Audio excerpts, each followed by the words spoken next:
Viewers, Andhra Pradesh का data आपकी screen पर इस वक्त। पहला डेटा एग्जिट पोल का पहला डेटा आंध्र प्रदेश से, जहां पर एनडीए को 19 से 23 सीटें आ सकती हैं। 25 में से 19 से लेकर 23 सीटें एनडीए को मिल सकती है। मतलब बीजेपी प्लस टीडीपी प्लस पवन कल्याण की पार्टी। भावेश, आंध्र प्रदेश। देखिए, आंध्र प्रदेश में 2-3 सीट छोड़ के एक भी सीट ऐसा नहीं है जो वाईएसआरसीपी के लिए सेफ हो। हर सीट पे, इवन बीजेपी 4 से 6 सीटों में हर सीट पे लीड करे। आरकू एक ऐसा सीट है जो टफ फाइट है। आप इमेजिन कीजिए, राजमपेट, तिरुपति, जो उनके गढ़ की सीट है, वहां भी बीजेपी लीड करी है। इसका मतलब ये हुआ कि वहां पे क्लीन स्वीप वेव है।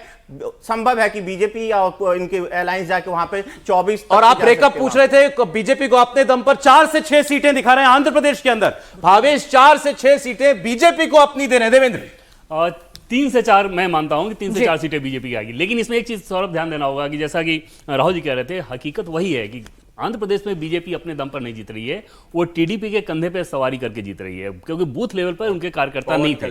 बीजेपी का कमाल ये रहा कि बीजेपी ने इस आंध्र प्रदेश में चुनाव को कोऑर्डिनेशन बहुत बेहतर तरीके से किया है। कोऑर्डिनेशन कमेटी बनाई गई थी बूथ लेवल तक, ऊपर से सही समय पे, आंध्र प्रदेश आप बता रहे हैं भावेश, आंध्र प्रदेश एनडीए स्वीप कर रहा है। ये स्वीप ही है ना? बिल्कुल स्वीप है। और सही समय पे कैसे साथी चुना जाए, अलायंस चुना जाए, ये बीजेपी और सही पार्टनर चुनने के लिए मतलब सक्सेसफुल मैरिज का एक राज यहाँ पे खुल रहा है। बिल्कुल सही। दूसरी बात है, देखिए, आंध्र प्रदेश में मैं बहुत वहां आता जाता रहता हूँ। आंध्र प्रदेश में लगभग 2-3% के आसपास ही आबादी जिस कम्युनिटी से वाईएसआरसीपी के अध्यक्ष आते हैं। लेकिन आप देखेंगे वहां पे हर इंस्टीट्यूशन में, हर जगह उन्होंने अपने लोगों को बिठा रहे। इसकी सबसे बड़ी नाराजगी आंध्र प्रदेश में, और शायद इसीलिए आपको ये नंबर दिखेगा। हकीकत यानी जिस टीडीपी की वजह से कभी नुकसान हुआ था हर्षवर्धन जी भारतीय जनता पार्टी को, आज वही टीडीपी उन्हें उभार कर लेकर आ रही है। और जहां जीरो थे वहां देखिए कितना बड़ा मार्जिन मिल रहा है, 19 से 23 सीट। असेंबली इलेक्शन भी एनडीए जीत रहे हैं। बिल्कुल सही कह रहे हैं। हाँ, हो सकता है असेंबली में इतना क्लीन स्वीप ना हो, क्योंकि वो एक अलग माइक्रो लेवल पे होता है। लेकिन वहां भी है कि आप उलटफेर देख सकते हैं कि वहां भी टीडीपी सरकार बना रही है। देखिए, आंध्र में हमेशा से ये रहा, देखिए कभी भी टीडीपी कमजोर नहीं रही है। अगर आप उसके वोट शेयर देखेंगे तो अगर 43 के आसपास वाईएसआर का वोट शेयर रहा है, तो 40% के आसपास टीडीपी का भी वोट शेयर है। ऐसा कभी नहीं हुआ कि उसका वोट शेयर बिल्कुल ही जनरल हो जाए। पिछली बार जब लोकसभा चुनाव हुआ तो आपने देखा वो 8 ऐसी सीटें थी जो टीडीपी को नुकसान हुआ था पवन कल्याण की पार्टी की वजह से। वो 8 सीटें टीडीपी जीत सकती थी, और वो 8 सीटें, उसके बाद बहुत सारी ऐसी सीटें हैं जहां पे जो इनका अपना वर्चस्व वाले, वहां पे एकदम जबरदस्त माहौल है। इसके बाद आप इमेजिन कीजिए, जहां से आते हैं वाईएसआरसीपी के अध्यक्ष, जहां से आते हैं वहां भी कोई भी ये बोलने के लिए तैयार नहीं कि हमने उनको वोट दिया है। यानी सही पार्टनर का चुनाव कैसे, लेकिन आंध्र प्रदेश ये याद होगा बहुत सारा कि जब हम कहानी कुर्सी की करते हैं तो मैंने तब भी कहा था कि 15 सीटें ऐसी हैं जो कि टीडीपी जीत सकती है वहां पर।